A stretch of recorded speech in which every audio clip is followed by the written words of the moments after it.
Good morning, everyone. Welcome to AI for Anyone Live, the weekly live show from the Human Stack, where we make AI accessible and actionable for social impact organizations and nonprofits. I'm Sami Zoss. And I'm Tim Lockie, and today kicks off our June arc. We're doing fine tune in June. So this is episode 56, June Bugs, Spot What's Broken. It's week one of a month about debugging the plateau. So 92% of nonprofits are using AI, but only 7% say that it's expanding their capacity. And June is where we stop adding tools and we start fixing what's broken. So today we're working through the Spot the Bug worksheet together, 6 AI outputs, 3 head-to-head comparisons, and we'll name exactly what's going wrong. Sami, let's get to it. All right, let's do it.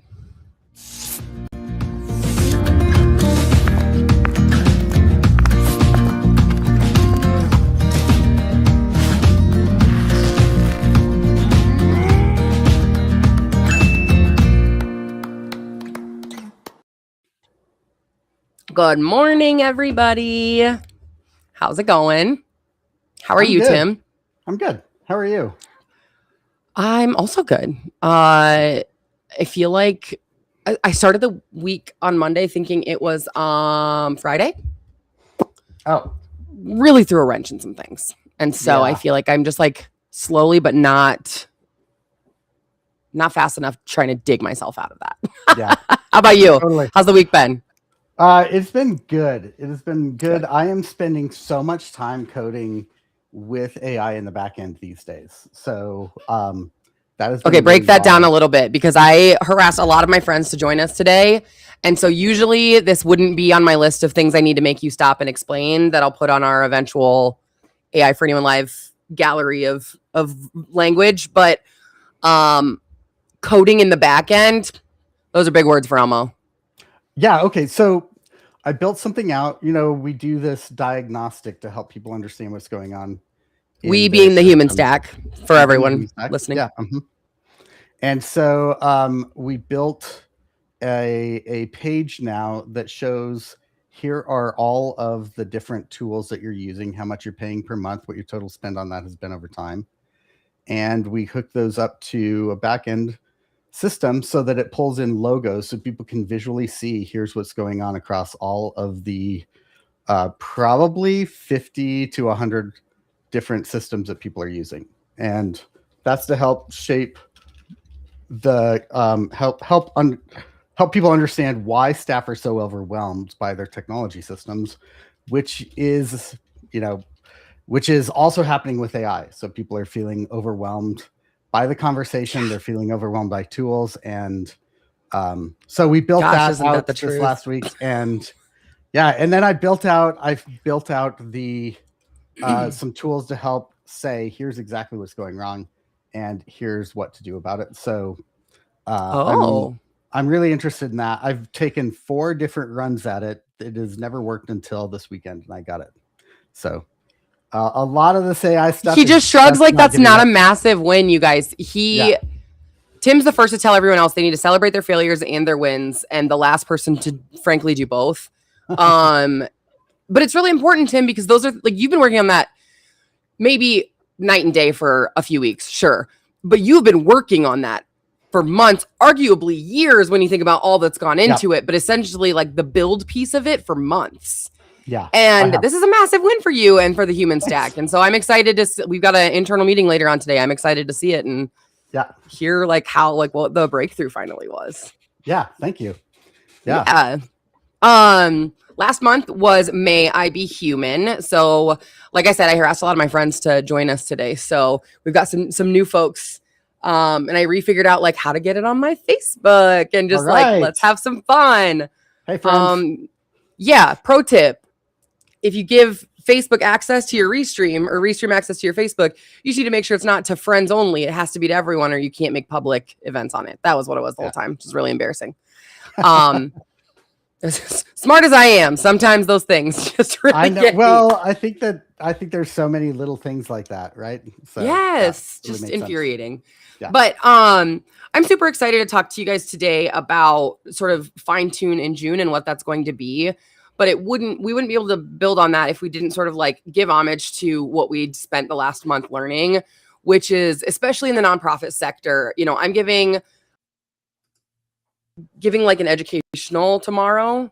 What just happened there? I don't know. Did you see something? Because it beeped at me. I heard it beep too. Were you sharing? Weird. Yeah. All right, friends in the chat, if you can still hear us, someone needs to let us know because I'm gonna panic. Exactly. But no, like I'm giving a speech or an educational to our local United Way tomorrow, and we were talking about the board is full of for-profit focused folks, right? Like those are the people who are out raising money and connected in the community, and that's great.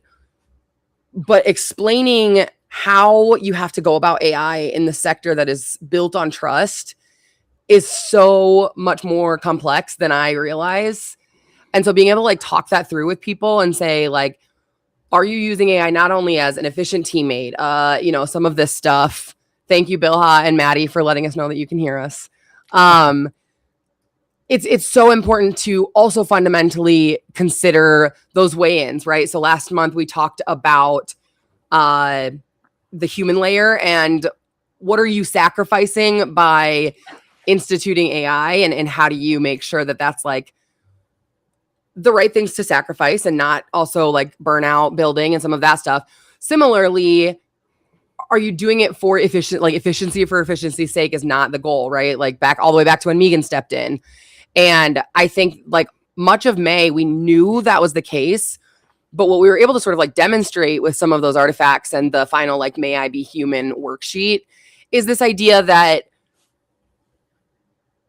it's different for every workflow. As long as you're thinking about it and your intent is in the right place, you will fail, celebrate your failures, learn from them, and keep going.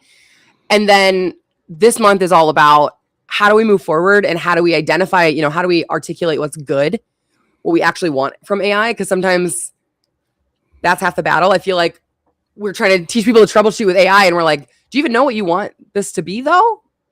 Yes. So that's kind of all of June. I mean, tell me some of your takeaways from May. I apologize. I'm kind of all over the place because I just had this conversation. I was like, I just wish more people had this. I was going to bring up our artifact in that workshop and I'm like, I'm not rebuilding it. Just use the AI4AnyoneLIVE one. Yep. Perfect. Yeah. I do think it's interesting because I'm now having so many conversations about multiple layers of getting teams ready for AI. So some of those are back-end teams that are literally doing like back-end full dev work and, you know, processes to make sure that everything is running safely and securely in the background. Some of those are front end, which are like, how do we get people to just start using Gemini, which they have access to and aren't using. And then, you know, I just was on the phone with an organization yesterday talking about a board training that they need and what they're looking for that board training is just really unique to that organization because of their situation. And there's also, I mean, there's a little bit of, hey, this is what you can do with it that is almost always at play. Like what is possible? It keeps coming up again and again. It's just it's interesting what's across the board. I have some like you, I think I have some trainings where I'm like, this nailed it. And I've got trainings where I'm like, I don't know why this one didn't. And so, yeah, I just think that it's not the Wild West anymore. It's actually like thankfully more like, I don't know, like the infrastructure is going in at this point. And the I think people are getting better at it. Yeah. They're getting better at like calling out the BS a little bit. And then because of that, they're still not great at articulating what the best version of not BS looks like. And that's where I feel like you and I came to the conclusion that like, yes, for our Upskillerator crew, fine tune in June might look a little different because it'll be more like actual debugging of some of your workflows and some of that stuff. For our AI4AnyoneLIVE crew, it's a lot about how do you articulate what you actually want and reframe the way you're using it to get that output and save you that time. Yeah. And funny enough, like you look back at every month and you're going to see a very similar setup of have you looked at the workflow and have you determined that each step of the workflow is getting you where, but there's different like lenses to view it in and different purposes. And so that's what Fine Tune in June is all about. And I'm actually super excited to test out. Tim popped up last week. Oh, it works, Tim. He popped it up a couple weeks ago, but the oh, I don't want that. I'm going to come to this scene, I think. We are able to actually share these artifacts a lot faster now, and I can update them. So if we decide mid-episode, like, hey, I want to change something else, we can do that, like, literally right after the episode. And so today I could actually put this QR code literally up on, I'm building it while I'm talking right now. I could put this QR code up and like, this is the worksheet that we're going to be going through live today. And it's just out there on the interwebs for all of you to grab. So cool. And how cool is that? I know, right? I'm pretty excited about that. Wait till you see the Claude design like setup that I created. We're not there yet. It'll probably be July that we'll like launch it.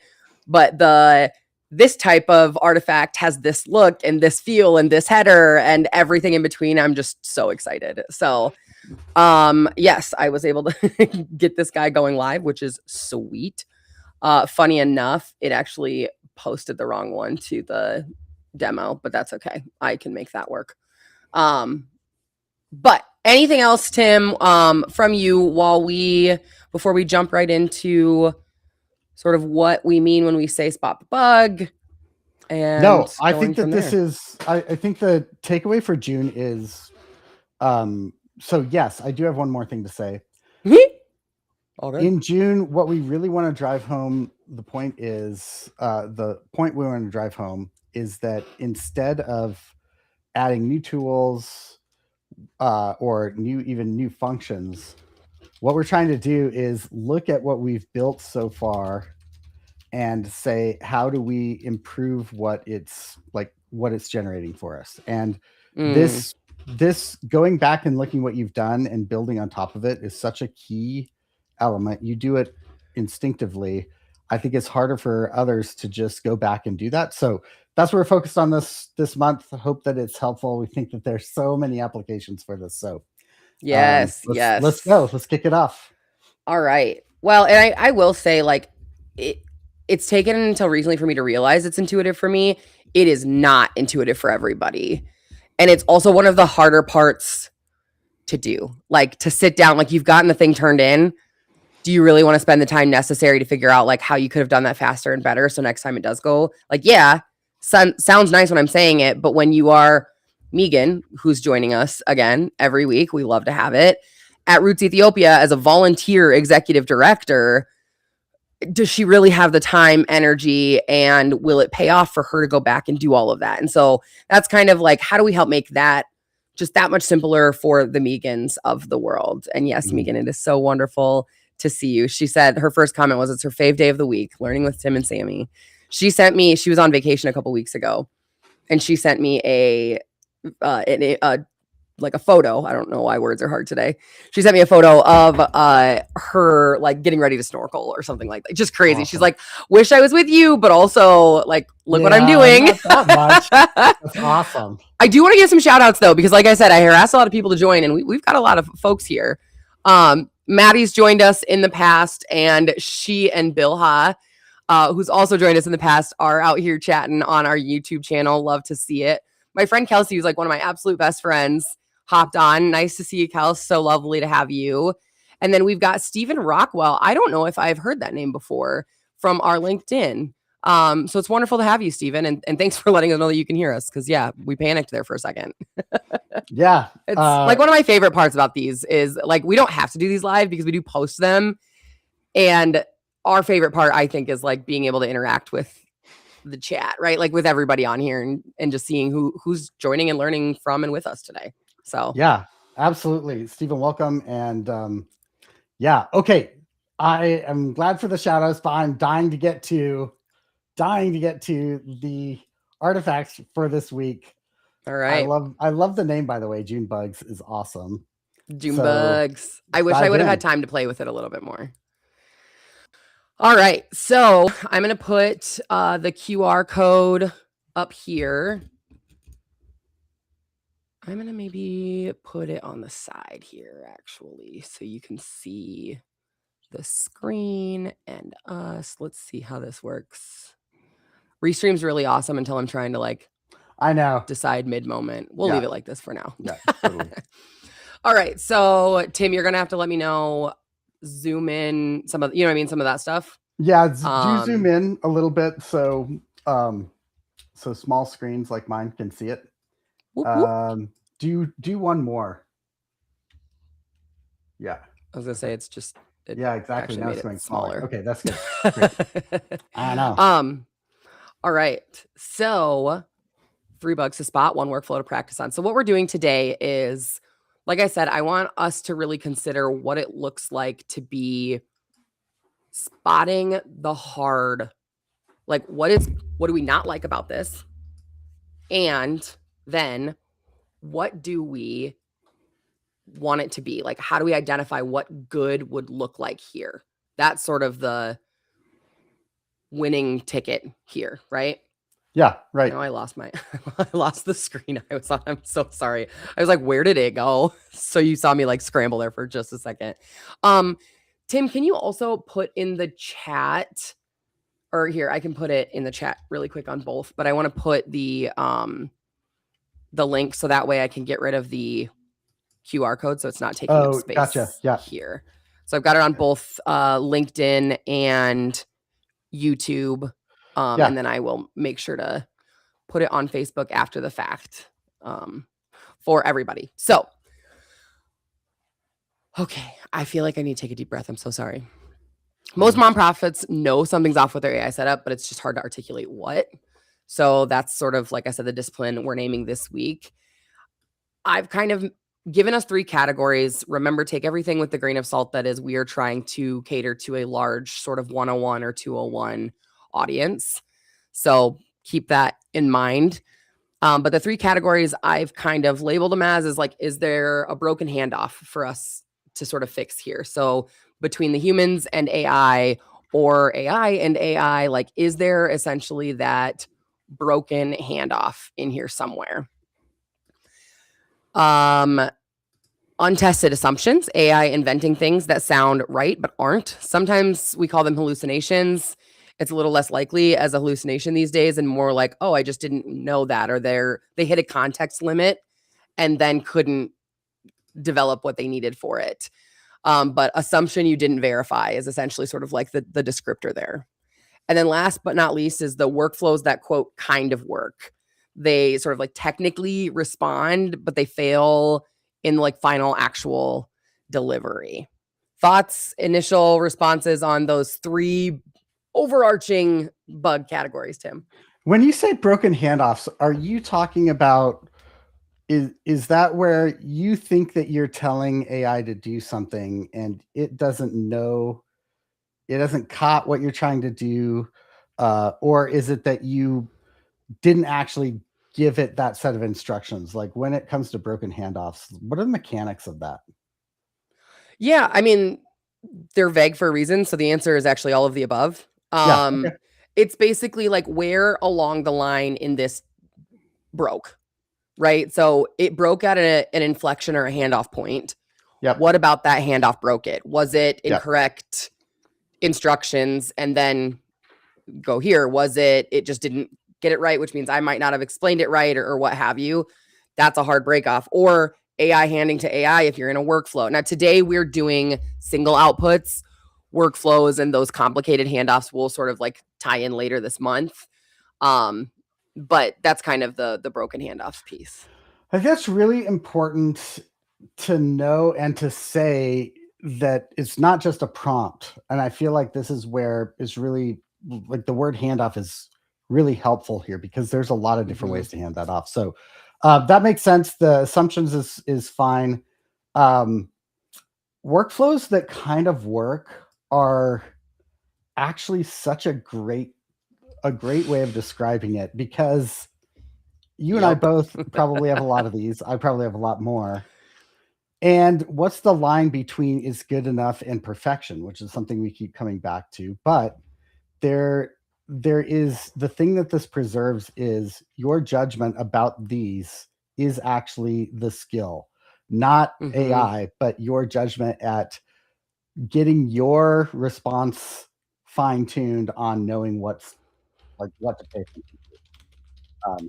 And I think I think my brain skips over that a lot of times. And what I'm thinking is I've got to fix AI. But actually, in yours and my conversations, I keep coming back to, I got to fix me to know how to fix AI, right? People have to think I'm so mean to you. No, well, I mean, maybe they do. Because I say those things to you often. Yeah, no, but that's I the mean, funny part. You know, I gain from it. I feel like it's helpful. I don't think anybody except you thinks you're mean to me. Well, now a lot of people. Oh, I was going to say, I'm holding on to that. That's great. All right, cool. All right, okay, so we're going to take a look at, I've got up to 6 AI drafted grant decline letters. So this is from the Fictional Impact Me Foundation, which new joiners, that's sort of one of the many fake nonprofits that we've built in order to demonstrate some of this. So it's a foundation. And so today they've got a real grant problem. The Community Resilience Initiative, they get hundreds of applications and only fund about 15. So they have to write a lot of decline letters. And so for today's question, and it's a little bit of a different take. Usually we're doing straight from the nonprofit perspective. I think it'd be fun to see it from the other. So today's question is, what does a good decline letter from a community foundation look like? So we're going to define what good looks like. And I will tell you, this is the hardest part of the whole thing every time. So I want us to talk about, like, in the chat, please let us know, like, what are the things that you guys think make a good decline letter from a community foundation? Like, hey, you didn't get it. Here's the things that you would expect in that. I have a few. I'm going to start talking through them, but I wanted to ask for that call to action for some of them in the chat. Tim, if you could watch the chat for me, that'd be great. Okay. I kind of, in my notes, I have specific. So like, did they name the org, the proposal, you know, not dear applicant? I think that's a really important one. I always appreciate like the right voice. So it sounds more, I wrote right voice sounds like a community foundation, not corporate HR. Is that, so that's like tone and vocabulary? Yeah. Both of those fall into that? Okay, sure. I think so. Yeah. I couldn't articulate it that well, so that I wrote right voice. That's fine. Yeah. And you know me, I'm always kind of like if you're going to send me something and I'm going to take the time to read it, I want to make sure that it's going to help me in the future as well. And so sort of like the honest about the reasoning, like why we didn't get it doesn't just hide behind the idea of like high volume of applications, which I think is definitely rare. Most people will just say, due to the high volume of applications, you were not selected. I think that's a huge one. The other one I kind of wrote down that we could consider was that same useful for the future. They offer a concrete path back. So like what would strengthen a future application or when the next cycle opens. I think that's a great, like, nice to have at least. I would not say I need to have that in there, but any others from your perspective, Tim, like that you are, you know, you think, hey, this is where if I was a granting organization, I would really want to make sure that these were in here, et cetera. Yeah, it's a really interesting question. Both partly because I got a rejection this week. Haven't we all? You know, and so I think that I am particularly thinking about it this week in a different way. And so I don't know. I think there's other places you could take it. I would say like this forms the core of it. One thing I think would be helpful is to not beat around the bush about it. Like this is like, you know, we're not moving forward with this funding or what, like, you know, say it in a nice way, but be direct and clear about, you know, precisely what is being said and no hedging, right? Like, and I think that community foundations probably, or I mean, any foundation is going to do that, but an AI wouldn't know that. Yes. So again, it's also, you know what? I don't agree with that at all. I think community foundations don't do that. I think a human beats around the bush plenty. Yeah, right. Yep. Sure. So, okay. I think I know that there are different scorecards that are offered sometimes in the vein of your feedback that you're talking about. I mean, offering here is, if you're applying to similar funding, here are areas that you may want to consider, right? I felt that very concretely this week, and I was like, oh, wow, I've, been in sessions talking with you about this, and it hits home in a different way when there's money on the line, right? So I feel like that's really helpful. So yeah, I think all of those are the case. One other, I don't know if there's a way to put this in here, but I've spent time around grant makers who have a very profound sense that they are a make it or break it for a staff role, or this funding is going to, they know that the stakes are high for organizations. I don't think that there's anything you can put in there about that. Maybe I just want to say that to the world. Yeah, and say, just to have some empathy. And this is actually really hard for program officers. These are not easy decisions to make. And this is not done mechanically without feeling. There is a lot of emotions on the back end that should not flow into this communication. Right? It would be inappropriate to throw very much empathy in here. So I just want to say this is actually a very human both sides thing. No, I appreciate that. Great. All right. Since today's kind of like our baseline episode, I'm not necessarily demoing how we get to these letters just yet. We're just talking through we're identifying what good is, right? So we just spent all of this time identifying what good is here. Can I say one more thing about defining good? Wait, and then we're going to see within these letters, where are we seeing the good that we'd identified in those? Okay, go ahead. So you're a big proponent of whisper flow. And I was going to use that. I'm just going to say, the way that I do almost everything in AI is that I throw I just throw anything at it, or I have a conversation where I stumble through all of this stuff and then ask it to clarify and then put in. And so I just want to say, if you're like me who doesn't know what they're thinking until it's out and you're saying it, AI actually is really helpful in that you can throw that in, have it clarify that, and then put that in as input. And I think that's what I knew I didn't know how to structure it right. And so I did it like that from the beginning. Was like, hey, this is what I want. How do I, what do you need? How do I phrase this right? How do I get this right? And then all of a sudden, it was a lot easier. I will say, to add on to that, the additional piece there is have start a new conversation, then say okay, if I'm going to start a new conversation to get this goal, how do I get there? For this one, because we've got a couple others that I want to get through here. You can see today, I made today very easy to read, right? You can see this one's green, this one's red. You can probably understand some of that piece. And this is all on the worksheet that you can download. Here, I'll share this tab really quick so you can see it's literally the exact same thing. The red one is just so beige. This is great. It's hilarious. It's great. Yeah. And so if you're following along on the worksheet, you can see you can actually click what you think here and then why. Just so everyone who's maybe following along knows that. But I thought the worksheet was a little boring to look at while we were demoing. So this is my solution. A couple things here, right? It says, thanks for submitting your application to this specific initiative on this date. We reviewed your proposal for this program alongside how many other applicants we had this cycle. And after consideration, we won't be moving forward with funding at this time. Right there. I mean, if you go back to the things that we'd asked, it's very specific. It named us, the program, the proposal. It didn't beat around the bush, right? Got some of that already just in the first paragraph. We want to be honest about the reason. There we go. Your community needs assessment data was strong, but the implementation timeline didn't account for the partner recruitment ramp that programs like yours typically need in our December cycle. How awesome is that? Yeah. 2 specific things that would strengthen a future submission. I also want to let you guys know that what we put in the what would be good is not exactly what the algorithm that I'd set up used for this letter.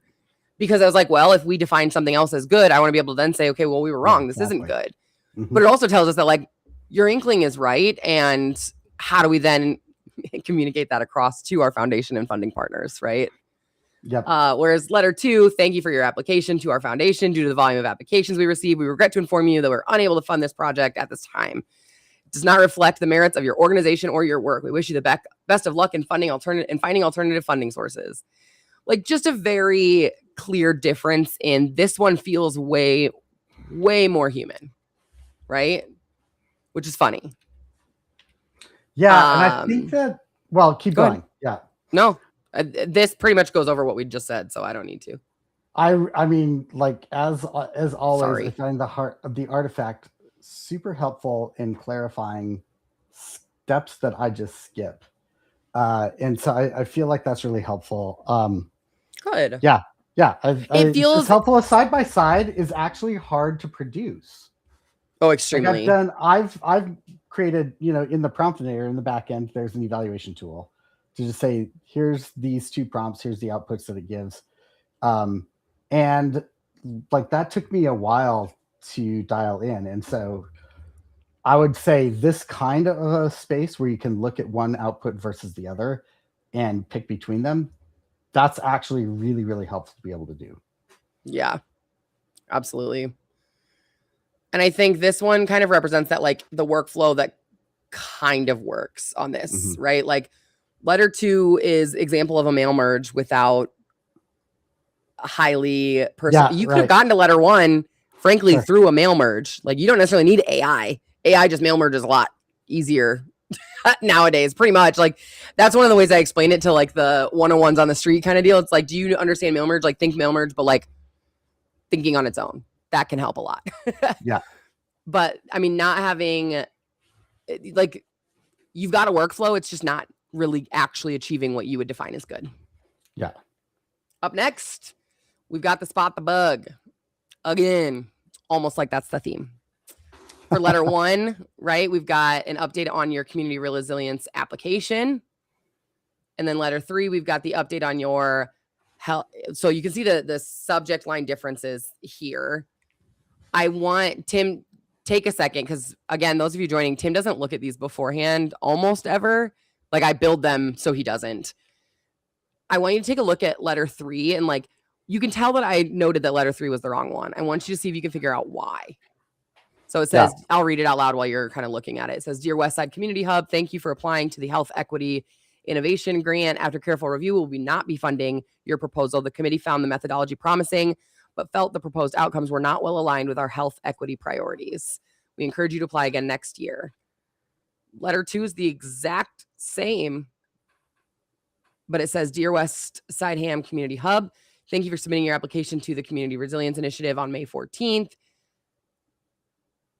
Yeah, you're being specific about which thing they applied to is what I'm noticing. And that, again, it's easy to miss.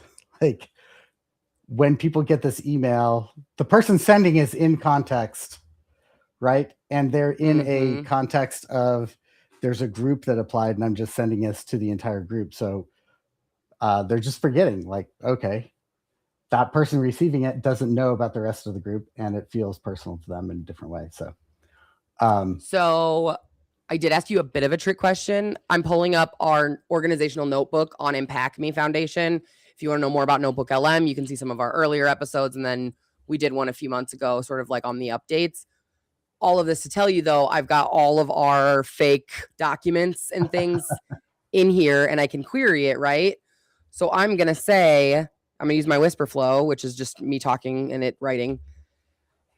Hey, I'm demonstrating the bug, like spot the bug, like how do I know what's wrong with something in front of me on AI4AnyoneLIVE right now using an example from Impact Me. I'm going to copy those 2 examples below and I want to see if you can identify what's wrong with which one.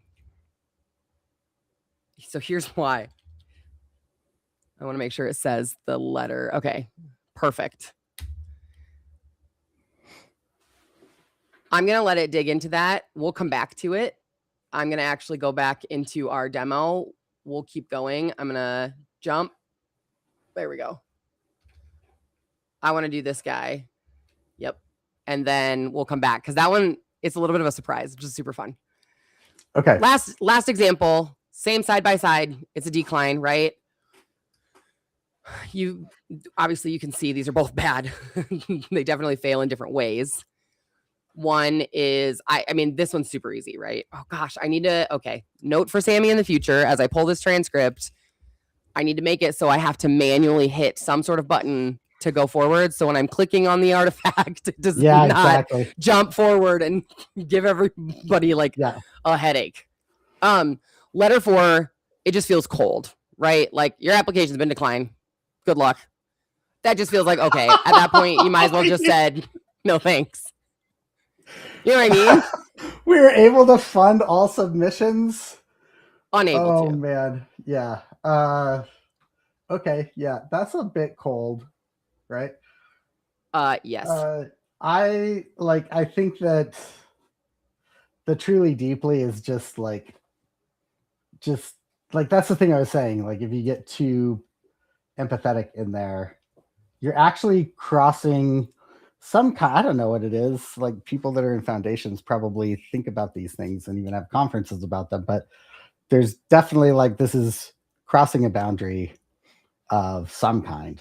So yeah, it's digging too deep. I don't know how better to articulate that. What is that? Well, the first one's cold. The second one's too deep. Yeah. Right. It's not just that it's verbose though. Like it's about as long as the first one that you showed us. So it's not that it's too verbose. It's that it's like crossing a professional boundary. It's crossing. Yeah. Oh, that's what it's doing. It's crossing a relational boundary that should be a professional one. Well, that's a good way to put it. I mean, 4 paragraphs of thank you so much, truly deeply, definitely buries the decline. Yeah, because I haven't actually, right. You know what I mean? Like, oh, after much reflection and dialogue. After much reflection and dialogue, we've made the difficult, like, thank you so much, truly, deeply. Yeah, exactly. And the idea of, yeah, it makes the applicant work for the news, right? Like by paragraph 3, they're scanning for the actual answer. This is the kind of works failure that is like, this is the most dangerous mode of a workflow that quote kind of works, right? Have the first one was very obvious. What? Bluff, bottom line up front. It's a, so I only know about it because I've been digging into how I do facilitation, especially for exec audiences. And bluff is bottom line up front. And it's the idea that you put the most important thing to the audience, like the thing they're looking for, you put that up at the top. And then, so you're basically solving for interruptibility. So if something got interrupted, what is it that you want to make sure that they got?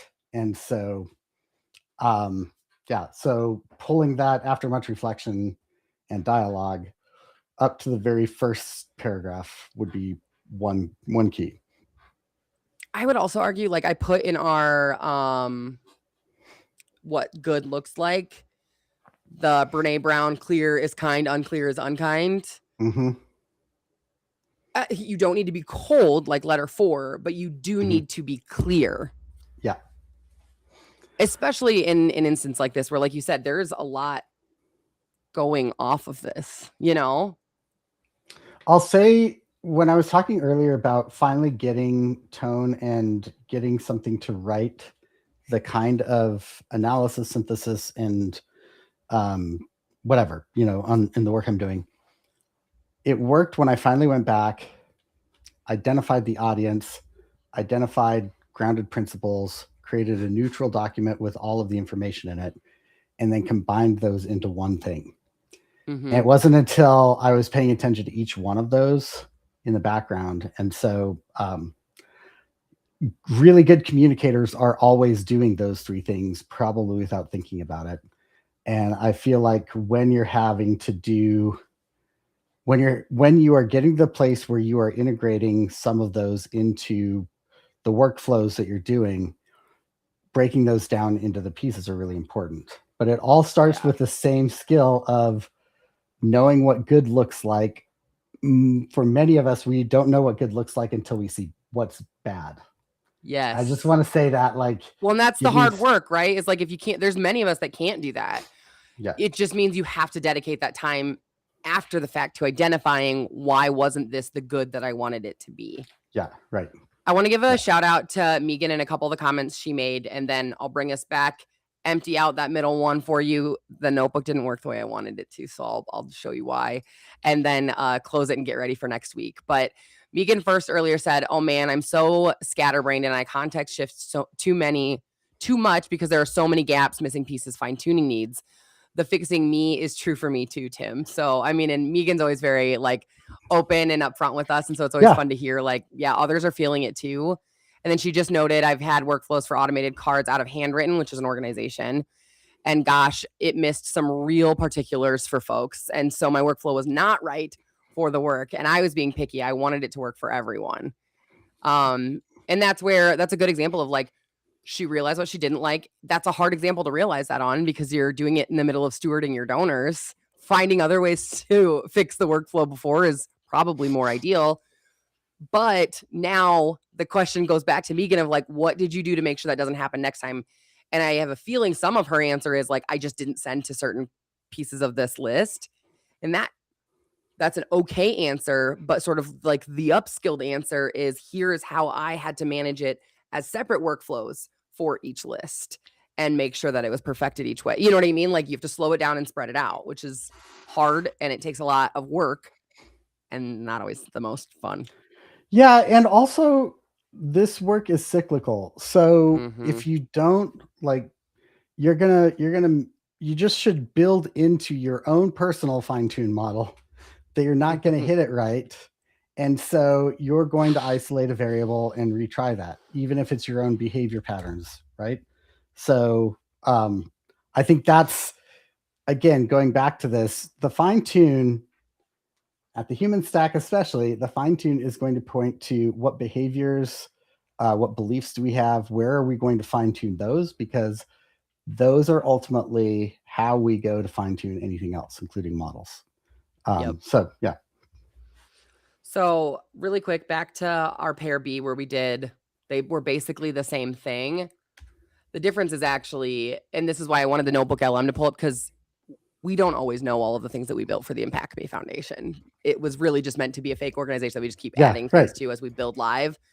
So I wasn't sure if you or I would remember this. I didn't remember that, like, there is no health equity innovation grant at the organization. There is a community resilience initiative within Impact Me and the things that we developed, but it's a really plausible sounding program name. Yep. And so the bug here is that untested assumption. And if you've got a junior staffer writing a grant or writing a decline letter to a grant, it doesn't, like, that doesn't exist. How are you making sure that those assumptions are being tested before you push into production the work that you're creating? That's a hard one. It is a hard one. You usually only notice it if you are the expert, like the subject matter expert, or it got caught by the wrong, like someone brought it up.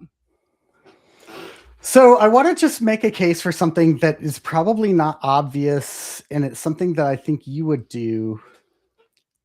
The way that we used to do things is that we'd have merge letters where you have fields that have the information in them, right?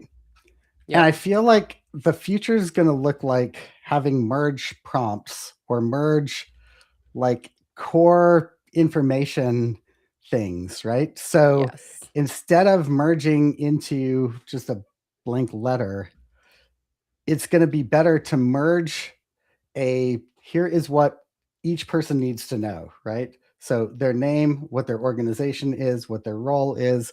If it's, we're granting it, we're not granting it, any reasons, like any of that kind of background stuff could go in a mail merge to the AI so that it knows what to communicate, right? A couple episodes ago, Tim, we did something very similar. I can't remember. I think this is one I did with Megan, actually, where we made a grant tracking spreadsheet. We just put in things that you would merge, right? Yep. Right. And then here, I got to zoom out enough so you can see this. Yep. This guy. But then I just had Gemini create my fake RFP for it, so I didn't have to, because we decided live that this was the example. Sure. But here's where, like, if this doesn't work, you then have to break it down and actually do it by, like, I want you to AI to generate a response to this, then to this, then to this. Then I need AI to also then come in and make it all flow together. What we did here was sort of like the quick starter version of that. Yeah. Write a professional grant submission based on the RFP provided in this cell. Use these following details. Yeah. Here's the grant name. Here's the funder. Here's the amount requested. And then it generated that for us. Like, we just did the opposite side. Instead of the decline letters, we actually generated like a submission for it. But that's exactly what you were talking about. This is like the AI merge of it all. Yes. I love that you brought it up because I was like, well, yeah, and I feel like that like what we're going to start seeing is that there are, in almost all AI work, there's going to be, what is the core message, right? Which is like, if you just strip it down, it's some field names and values, like first name, last name, whatever. All of those, that has to be accurate for AI to succeed, period. And we can't just assume that stuff. And I think that's one of the big issues, is we want to assume that. And then the second piece is, how is it delivering that message, right? And those are the two pieces to isolate.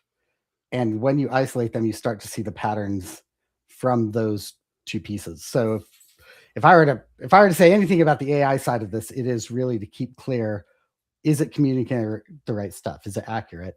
And then, is it saying it in a way that is the right way for people to hear it? Yes, absolutely. Wrapping up here for this week, naming it gives you something to fix. And this is kind of a stance we take often. We gave you the 3 categories. There's plenty more where this comes from. I think just having 3 categories, if you do the worksheet, there's an extra revise your definition option in there. But whoa, that was weird. It was weird. I think it's just because I thought it was somewhere else in this lineup. That's just my fault. Really, it's probably what it is. But that being said, like, these are 3 big ones. They are not all of them for sure. And if you want to take your own stab at this exact example, plus others, if you go to the website that we put up on the QR code, we put it in the chat. We're trying to make sure that these artifacts are up and ready for the week's episode. I mean, cross your fingers. We may even be able, knock on wood, probably, we may even be able to like put these in the posts saying, here's the artifact to follow along as we go. Who knows? We'll get there.